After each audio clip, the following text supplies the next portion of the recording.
ललिता निवास जग्गा प्रकरणमा पूर्व प्रधानमन्त्री नेपाल र डाक्टर बाबुराम भट्टराईको बयानै नलिई फाइल बुझाउने तयारीमा सिआइबी।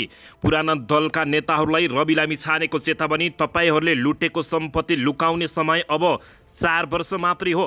सरकारलाई अप्ठ्यारो पारेर भ्रष्टाचार विरुद्धको अभियान रोकिन्छ भनेर कसैले नसोचे हुन्छ भन्दै गृहमन्त्री नारायण काजी श्रेष्ठको चेतावनी। कोशीका मुख्यमन्त्री थापाले आइतबार विश्वासको मत लिने। अन्ततः सुनकाण्डका नाइकेहरू नेताहरूका छोरा भएको खुलासा। सुनकाण्डमा दावाको बयान। नेकपा एमालेका उपाध्यक्ष ईश्वर पोखरेल र बादलका छोरा व्यावसायिक पार्टनर। सुन प्रकरणमा मेरो परिवारको संलग्नता छैन भन्दै नेकपा एमालेका नेता ईश्वर पोखरेलको स्पष्टीकरण।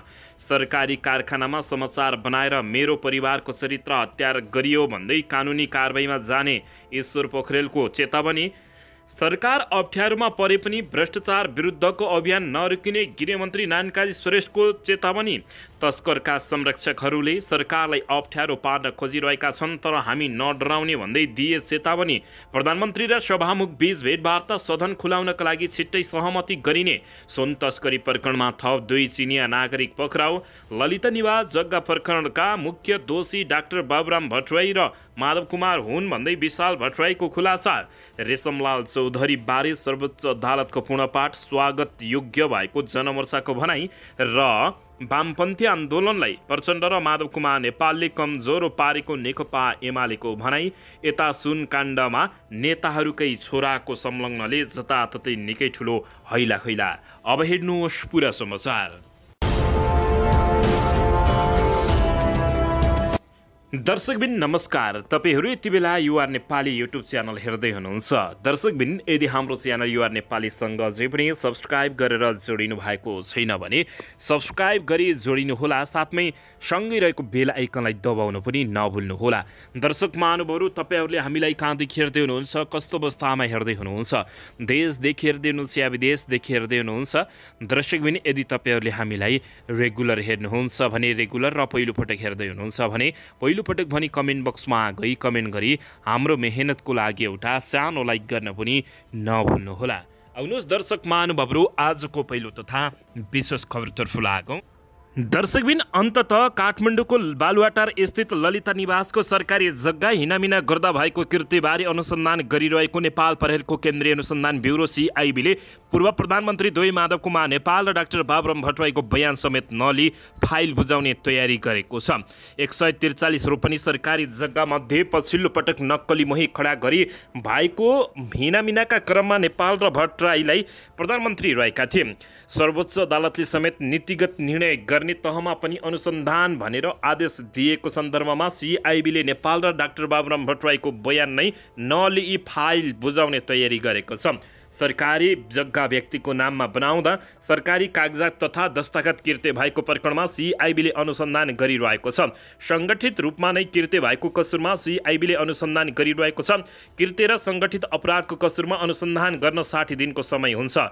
60 दिनको समय अवधि नै सकिनै लाग्दा सिआइबीले अनुसन्धान प्रक्रिया टुङ्ग्याएर प्रतिवेदन लेख्न थालेको बुझिएको छ।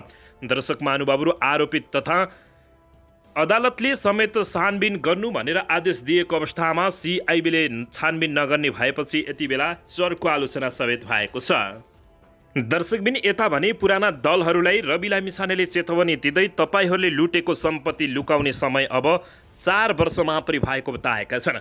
राष्ट्रिय स्वतन्त्र पार्टीका सभापति रवि लामिछानेले पुराना राजनीतिक दलका नेताहरूका लागि पहिला लुटेका सम्पत्ति लुकाउने समय अब 4 वर्ष मात्रै बाँकी रहेको बताएका छन्।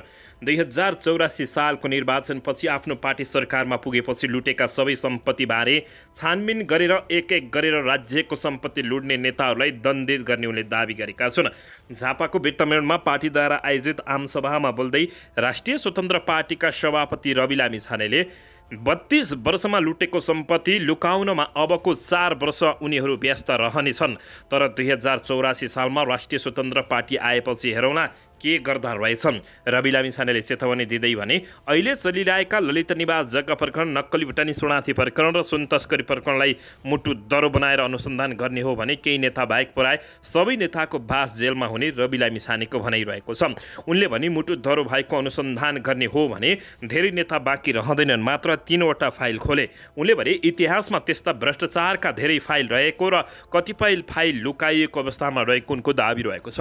आफूले आफ्नो निर्वाचन क्षेत्रमा गरेको कामको टीका टिप्पणी हुने गरेकोमा उनले अन्य दलहरूलाई पनि त्यसरी काम गर्न चुनौती दिएका छन्। रवि लामिछानेले भने तपाईहरूले पनि राम्रा कामको सुरुवात गर्नुहोस्, त्यहाँ ताली बजाउन अग्रपङ्क्तिमा म आफै उपस्थित हुनेछु। नेपाली राजनीतिमा सोही मान्छेलाई अवसर दिन भन्दा आफ्नो मान्छेलाई पोस्ने परम्परा रहेको रवि लामिछानेले बताएका छन्। आमसभालाई पार्टीका महामन्त्री मुकुल ढकाल, केन्द्रीय सदस्य रमेश प्रसाई, सांसदहरू मनिष झा, निशा डाँगी लगायतले सम्बोधन गरेका थिए। दर्शक महानुभावहरू, यता भने गृहमन्त्री नारायण काजी श्रेष्ठले सरकारलाई अप्ठ्यारो पारेर भ्रष्टाचार विरुद्धको अभियान रोकिन्छ भनेर कसैले नसोचे हुन्छ भन्दै चेतावनी दिएका छन्।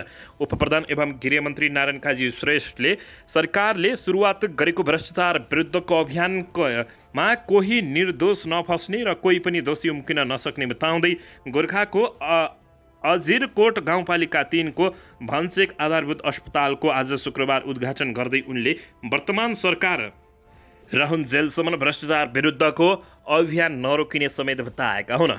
कोही निर्दोष फस्ने काम हुँदैन उनले भने, तर कोही पनि दोषी र अपराधीलाई छोड्ने काम पनि हुँदैन। जुन दिनसम्म सरकार रहन्छ त्यही बेलासम्म सुशासनको अभियानलाई सरकारले अझ प्रभावकारी रूपमा निरन्तर अगाडि बढाउनेछ। उनले भने अपराध गर्नेहरूलाई अनुसन्धान गरेर तथ्य प्रमाणका आधारमा कानुनको दायरामा ल्याएर दण्डित गरी छाड्नेछौँ प्रतिबद्धता समेत व्यक्त गरेका छन्। मिटर ब्याज पीडित नागरिकहरूलाई न्याय दिन मिटर ब्याज विरुद्धको अभियान पनि चल्दैछ। गृहमन्त्री श्रेष्ठले भने जति सुशासनको अभियान चल्दैछ र नागरिकहरूको पक्षमा काम हुँदैछन् त्यति नै भ्रष्टाचारी र तस्कर अतालिएर सरकारलाई अगाडि बढ्न नदिन भाँजो हालेर रोक्नको लागि विभिन्न षड्यन्त्रहरू गरिरहेका छन्। उनले राम्रो काम गर्दा खराब प्रवृत्ति विरुद्धमा जुझ्नुपर्छ भन्ने कुरा आफूहरूले राम्रोसँग बुझेको पनि बताएका छन्। यसैबीच उनले भने सरकारले राम्रो काम गर्न थालेपछि नराम्रो काम गर्नेले त्यसलाई सहजै अगाडि बढ्न दिँदैन। उनले भने यो नियम नै हो, यसकारण अहिले दलाल, ठग, भ्रष्टाचारी र तस्कर छटपटिएको छ। तिनका संरक्षण सर्वलाएको छ। सरकारलाई अप्ठ्यारो पार्यो भनेर तैचुप मैचुप भएर बस्ने पक्षमा सरकार छैन, त्यसरी हामी नबस्ने भन्दै सरकारलाई अप्ठ्यारो पारेर सरकार विरुद्धको अभियान रोकिन्छ भन्ने नसोच्न पनि उनले चेतावनी दिएका छन्। दर्शकबिन, अन्ततः सुन काण्डको मुख्य नायिकेहरूको पत्ता लागेको छ। सुन काण्डमा दावाले बयान दिँदै नेकपा एमालेका उपाध्यक्ष ईश्वर पोखरेल र बादलका छोरा व्यावसायिक पार्टनर भएको खुलासा भएको छ। हङकङ हुँदै नेपाल सुन तस्करी गरेको आरोपमा पक्राउ परेका तिब्बती मूलका बेल्जियन नागरिक दावा छिरिङले 3 व्यापारिक साझेदारको नाम खुलाएका छन्। 60 किलो 716 ग्राम सुन तस्करी गठबन्धनमा गरिएको सोधपुछका क्रममा उनले केही वर्ष अघिबाटै नेपालका शीर्ष नेताका निकटस्थ व्यक्तिहरूसँग मिलेर काम गरिरहेको बताएका छन्। उनीसँग सिआइबीले बयान लिइसकेको छ। दावा सहितले ठमेलमा सञ्चालन गरेको होटल भियनाबाट सुनको कारोबार भएको भरपर्दो प्रमाण सिआइबीसँग रहेको छ। दावाले नेकपा एमालेका 2 उपाध्यक्षका छोराहरूसँग मिलेर लामो समयदेखि काम गरिरहेको बयानमा बताएपछि यति बेला निकै ठुलो हैलाखैला मचिएको छ। नेपाल खबरमा सागर नेउपानेले लेखे अनुसार दावाले नेकपा एमालेका वरिष्ठ उपाध्यक्ष ईश्वर पोखरेलका छोरा राजेश्वर पोखरेल र उपाध्यक्ष रामबहादुर थापा बादलका छोरा प्रतीक थापासँग मिलेर विगतदेखि व्यवसाय गरिरहेको भनेका छन्। आफूहरूलाई अप्ठ्यारो पर्दा उनीहरूले नै सहयोग गर्ने गरेको दावाको प्रारम्भिक बयान छ। साउन 10 गते दावालाई होटल भियानामा छापा मार्दै राजेशको टोलीले पक्राउ गरेको खुलासा भएको छ। दर्शकबिन, सुन तस्करी प्रकरणमा मेरो परिवारको संलग्नता छैन, बेइज्जत गर्न खोजियो। सरकारी कारखानामा समाचार बनाएर मेरो परिवारको चरित्र हत्या गर्न खोजियो। कानुनी कारबाहीमा जान्छु भन्दै नेकपा एमालेका निकै प्रभावशाली नेता ईश्वर पोखरेलले बताएका छन्। दर्शकबिन नेकपा एमालेका वरिष्ठ उपाध्यक्ष ईश्वर पोखरेलले सुन तस्करी प्रकरणमा पक्राउ परेका दावा भन्नेसँग आफ्नो परिवारलाई जोडेर सरकारी कारखानामा तयार पारिएको समाचार प्रकाशन गरिएको भन्दै कानुनी कारबाहीमा जाने चेतावनी दिएका छन्।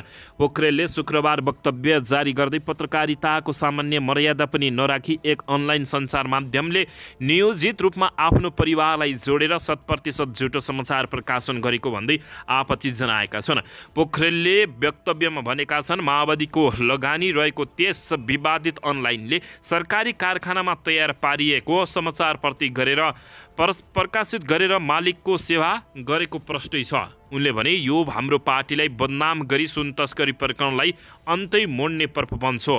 पोखरेलले आफ्नो परिवारको संलग्नता पुष्टि गर्न चुनौती दिँदै यस्ता कुराबाट भ्रमित नहुन आग्रह गरेका छन्। पोखरेलले यसबारे आजै कानुनी कारबाही अगाडि बढाउने समेत फेसबुकमा लेख्दै चेतावनी दिएका छन्। दर्शक महानुभावहरू, तपाईहरूले यसबारे के भन्न चाहनुहुन्छ? सुन तस्करलाई बचाउने के साँच्चै नेताका छोरा हुन्? त्यो पनि प्रभावशाली नेकपा एमालेका छोरा, अर्थात् नेकपा एमालेका नेताका छोरा हुन् त? तपाईहरूले यसबारे के भन्न चाहनुहुन्छ? दर्शकबिन यसैबीच यता तस्करका संरक्षकले सरकारलाई अप्ठ्यारोमा पार्न खोजिरहेका छन्, तर हामी डराउँदैनौँ भन्दै गृहमन्त्रीले फेरि जवाफ फर्काएका छन्। गृहमन्त्री नारायण काजी श्रेष्ठले ठग, तस्कर र भ्रष्टाचारका संरक्षकहरूले सरकारलाई नै अप्ठ्यारोमा पार्न खोजेको बताएका छन्। सरकारले चलाएको सुशासन अभियानबाट डराएकाहरूले सरकारलाई अप्ठ्यारोमा पार्न खोजिरहेको उनीहरूको भनाइरहेको छ। सरकार विरुद्ध गम्भीर घेराबन्दी भइरहेको छ। गोर्खामा आयोजित एक कार्यक्रममा गृहमन्त्री नारायण काजी श्रेष्ठले भने, सुशासनको अभियान रोक्न धम्की पनि आइरहेको छ, तर हामीले अभियान रोक्ने कुरै हुँदैन। उनले जति दिन सरकारमा रहे पनि जनताकै पक्षमा काम गर्ने प्रतिबद्धता व्यक्त गरेका छन्। उनले भने, हामी पदका लागि गएका होइनौँ, देश र जनताको सेवा गर्नका लागि हौँ। जुन दिनसम्म सरकारमा रहन्छौँ सुशासनको अभियान रोकिन्न, उनले भने।